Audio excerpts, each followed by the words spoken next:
Hi Aries, this is Jav. Welcome po sa ating channel. By the way, Aries, this is your second half of January tarot reading from January 16 to 31, 2026. Gamitin ang reading na ito bilang gabayan lamang. Tandaan Aries, ito po ay general reading.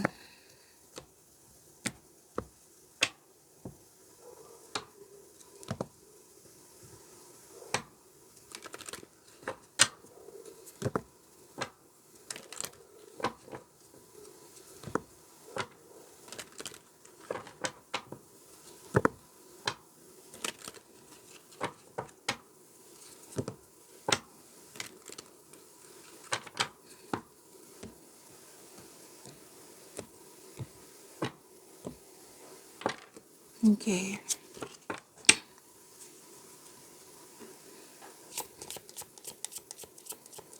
Parating pa para kay Aries ngayon January 16 to 31, 2026. I need 3 cards po.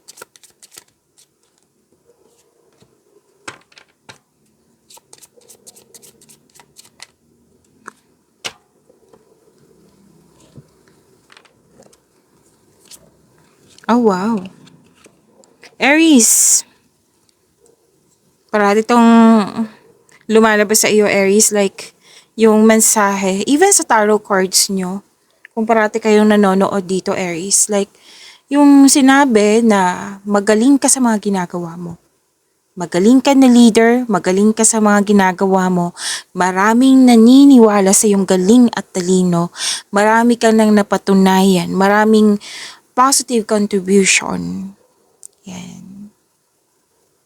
So you have the power, very confident, you have strength, resilience, authority person, malakas ka. May nag-uusap po tungkol sa career and finances or sa malaking negosyo. May energy ng mother figure dito. And you have, may dumating na opportunities, which is positive opportunities. Claim niyo po. Things coming your way, good luck and good karma, sinabi dito. At success, recognition, happiness. Makaka-receive ka ng blessings, maraming ideas na bibigyan mo siya ng agarang aksyon o reaksyon. May nakita ko dito nag-research sa internet para may makuhang learnings and clarity. Fame, sikat ka. 2 card mismo nagsabi niyan. At may healing, hope and healing and personal development.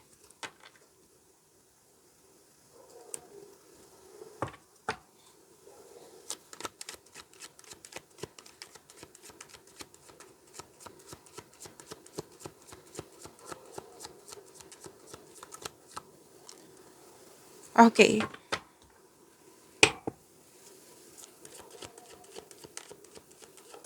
By the way, this is your energy, Aries. Yung second half, takpa lang natin ha kasi may nakahubad. Don't worry, i-reading natin yan.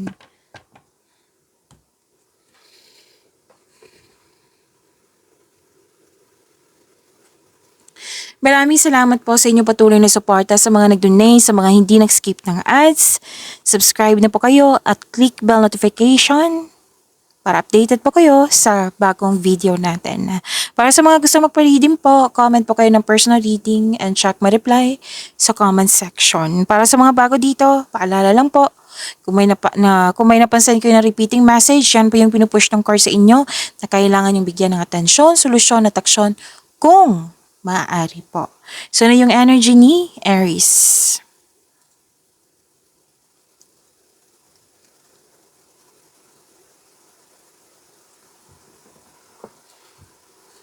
May ginagawa po daw kayo na hindi nakakabuti sa iyo. Na kailangan magkaroon ng, advice kasi to kailangan magkaroon ng balanse, kailangan magkaroon ng freedom, kailangan magkaroon ng recovery. So, alam mong hindi siya nakakabuti sa iyo pero patuloy pa rin. Magbigay ako ng example. Example po ito ha. Overspending sa pera. So, alam mong hindi siya pwede na overspending sa pera. So, you have to control, monitor, and save. Kailangan bumawi ka. May sabi din na, okay, example ko po ito, overspending sa trabaho. So, walang sapat na time na, walang sapat na pahinga, walang sapat na time for yourself, to your partner, to your family. So, kailangan ng balanse. Okay? So, example po iyan. May nakita rin ako dito ang controlling person or naging toxic po na sinabi ng card kung pwede umiwas. Kasi nakita ko dito na apektuhan ka. Kailangan ng recovery. Yung sinabi ko kanina, recovery, freedom, balanse. Pwede din na may lust over love. Pwedeng may nagtitiis. Yan, nagtitiis. So, kailangan po yung advice po ng card nyo. Balanse, recovery, and freedom.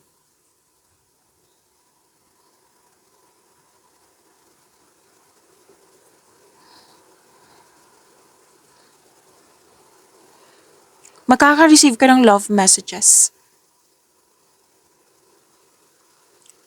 May nakita ko dito sweetness, kindness, malakas din yung intuition mo. Makakatanggap ka ng mensahe galing sa isang unexpected sources. Pwede itong galing sa isang tao na mas bata pa sa'yo or pwedeng ito yung intuition mo. May gusto mag-reach out sa'yo, gusto niyang humingi ng sorry sa'yo. Aries, makakatanggap din kayo ng magandang balita. May nagpaparamdam like maliligaw or ikaw yung nagpaparamdam, naliligawan mo. May nakita rin ako dito na may bagong passion yung bagong passion kayo na ina-enjoy nyo po. May date, may outing, may parating na opportunity lalo na sa career and money mo. And your finances are improving also. Very confident ka dito. Ang ganda.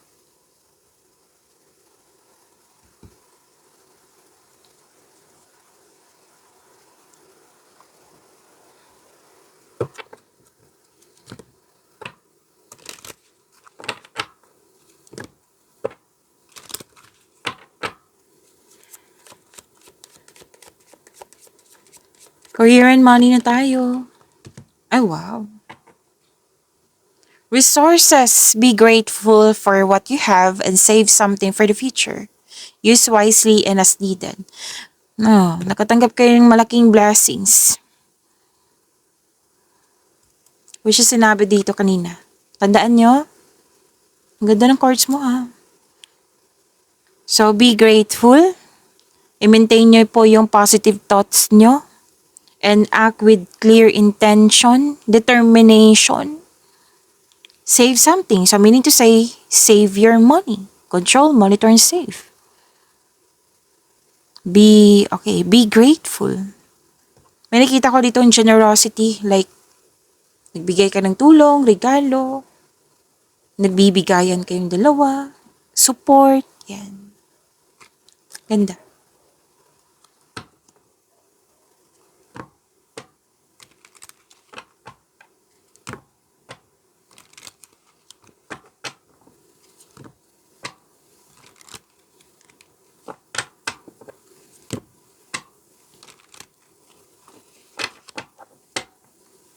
Career and money po ni Aries. January 16 to 31, 2026. By the way, long reading to Oo, Aries. Second half niyo po ito, ng January.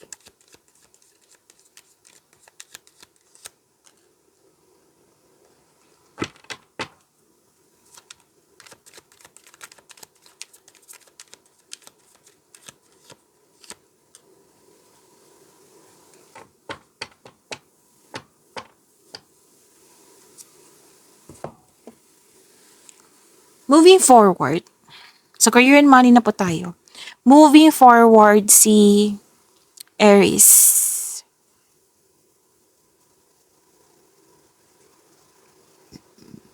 Excuse me, kailangan ko lang mag-burp. You're embarking on a healing journey, which is sinabi din dito na yung healing. Okay? May plano din ng ilan sa inyo, may plano mag-resign para subukan yung ibang career opportunities. Magkaka-receive kayo ng malaking pera. Yan ang sabi ng card mo dito. Magkakaroon po ng financial stability. Naghahanap ka ng solusyon dito. Oh. Kailangan habaan ng pasensya kasi papunta ka na sa iyong paroroonan. Umiiwas ka sa toxicity, which is good. Kasi 'di ba sinabi ng energy mo dito, umiiwas sa toxicity. Pwede din na nag-decide ka dito na lumayo para magkaroon ng healing. Pwede din nag-vacation leave ka para makahinga. May paglilipat dito or may babaguhin ka sa mga ginagawa mo dyan. May paglalakbay din, may travel ako nakikita. Dalawang card pa mismo nagsabi po, paglalakbay.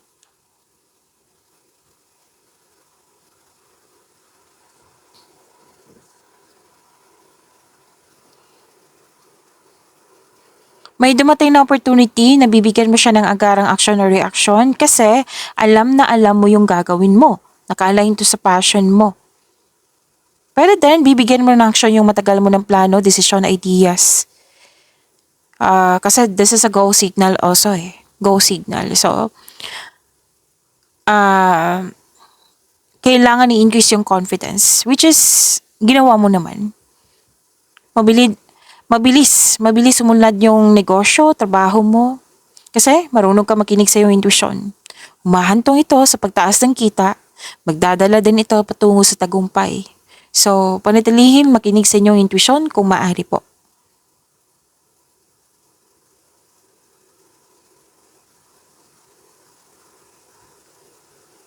Dalawang card mismo nagsabi dito na may bagong project, opportunities na very excited ka na bibigyan nga ng agarang aksyon.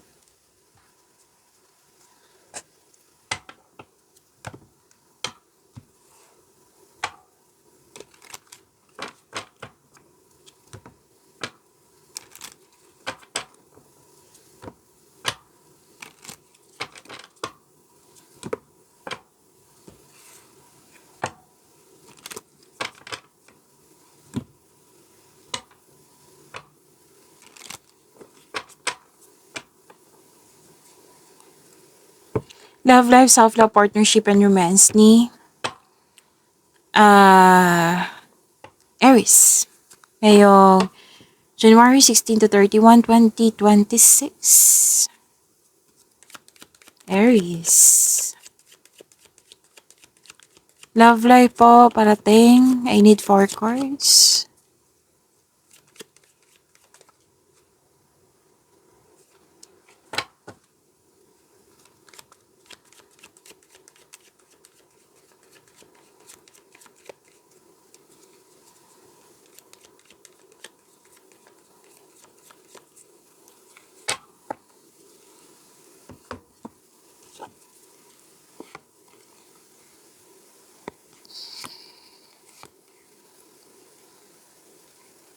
Okay. Nag-iisip ka dito Parang pumipili ka. Pwedeng may sinasabi sa akin ngayon na pumipili ka kung sino yung genuine na totoo sa iyo. Like for example, maliligaw. O, niisip mo, sino kaya sa kanila yung totoo? Yung totoo na may love sa akin. So, mag-ingat lang sa sobrang pag-iisip kasi baka mga-overthink ka.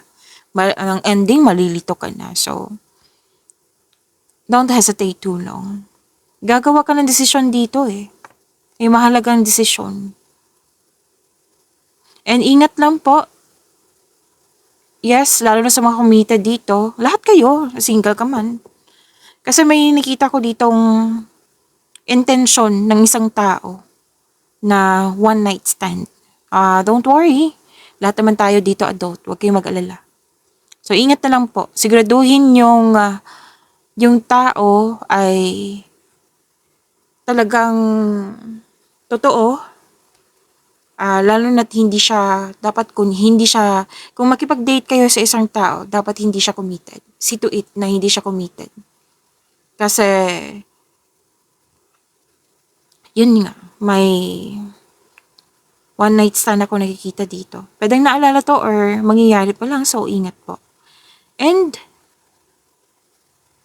someone is relying on you for emotional and financial support. Or di kaya too much yung pagiging dependent niya sa'yo. Kaya habol ng habol ito sa'yo. Okay? Na ayaw, gusto mong iwan pero ayusin ko lang. May fear kasi akong nararamdaman like ayaw mo siyang iwan or habol ng habol ito kasi ayaw siyang iwan. May abandonment issue. Okay? And nasaktan ka, may separation, may breakup, feeling lost. Oo. So, kung kayo po ito, sana'y ma-overcome niyo po ito. And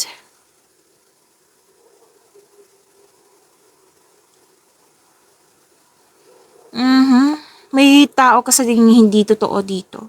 Narcissist. Oh, okay.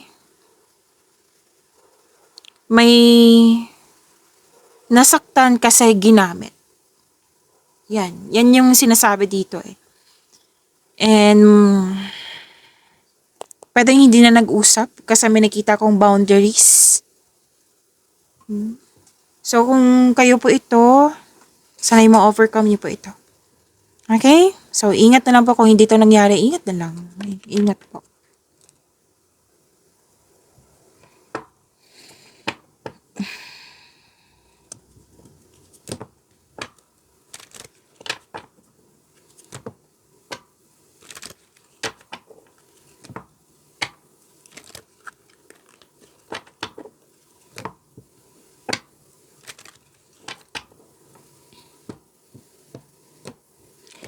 Love life po ni Aries ngayong January 16 to 31, 2026.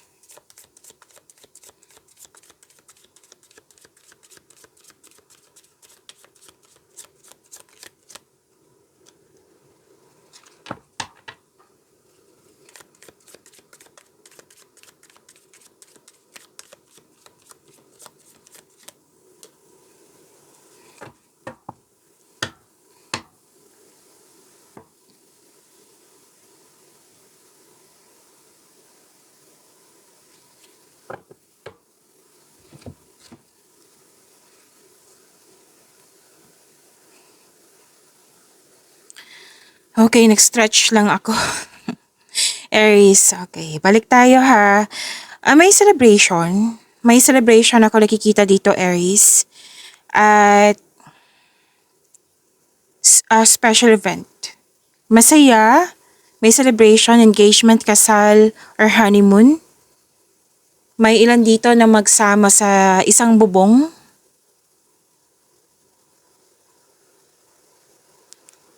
At ang ilan dito sa mga single na ine-enjoy yung pagiging single at handa nang pumasok sa isang relasyon.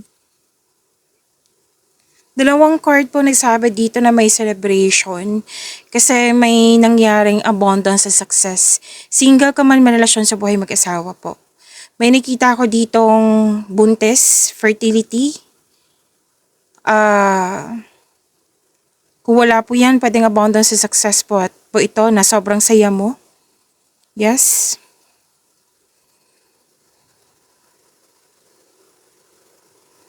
Okay, may advice ang card niyo po dito, lalo na sa mga single po na allow yourself to receive love. Huwag masyadong guarded. Kasi may nakita ko ditong nagmamahal sa'yo. Okay? And kung ikaw ay naghahanap, ang sabi ng card dito na love yourself more so that you can attract romance by loving yourself po. Kumbaga, iklaro ko lang. Matatagpuan ka, makakilala ka ng tao na para sa'yo kung magkakaroon ka ng self-love. Miss Job, may self-love naman ako. Try to, reflect. Kasi advice to ng card eh. Practice self-love.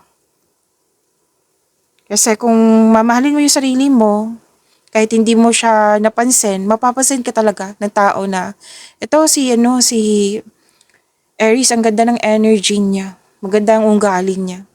Marami siyang mga mabubuting ginawa, kaya sobrang hanga ko sa kanya. So, ma-attract mo siya eh. Okay? So, love yourself more. Pag-imanin niyo po yung blessings na binigay sa inyo, Aries. See you tomorrow. Maraming salamat.